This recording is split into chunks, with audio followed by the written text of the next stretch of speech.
ಮುಕ್ತಾನಂದ ಮಹಾಸ್ವಾಮಿಗಳಿಗೆ, ಸಿದ್ಧಾರ್ಥ ಮಹಾಸ್ವಾಮಿಗಳಿಗೆ ಭಕ್ತಿಯ ನಮನಗಳನ್ನು ಸಮರ್ಪಿಸಿ ಈ ವೇದಿಕೆ ಮೇಲೆ ವಿರಾಜರಾಗಿರ್ತಕ್ಕಂಥ ತಿಳ್ಕೊಂಡು ಎಲ್ಲ ಭಕ್ತಿಯರಿಗೆ ಭಕ್ತಿಯ ನಮನಗಳನ್ನು ಸಮರ್ಪಿಸಿ ಹಾಗೂ ಇಲ್ಲಿ ಈ ಪುಣ್ಯಮಯ ಕಾರ್ಯಕ್ರಮಕ್ಕೆ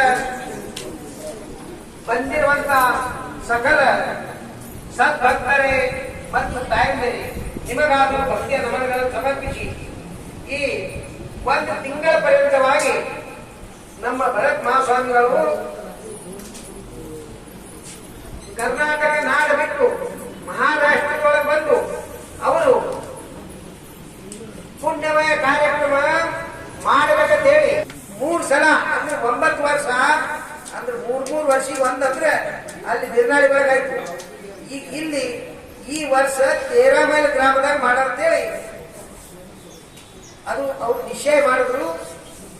ಆದ್ರೆ ಆ ನಿಶ್ಚಯ ತಕ ಈ ಸಕಲ ಸದ್ಭಕ್ತರು ನೀವೆಲ್ಲರೂ ತನ ಮನ ಧನದಿಂದ ಕೊಟ್ಟು ಈ ಮಠದ ಶೋಭೆಯನ್ನು ತಂದು ನಿಮಗ ಆ ಪರಶಿವನು ಸಕಲ ಐಶ್ವರ್ಯ ಪಟ್ಟು ಸಕಲ ಕಷ್ಟವೆಲ್ಲ ಬಯಲು ಮಾಡಿ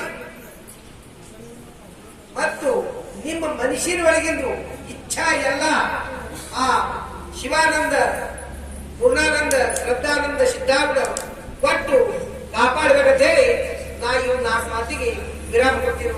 ಜೈ ಮಂಗಲ.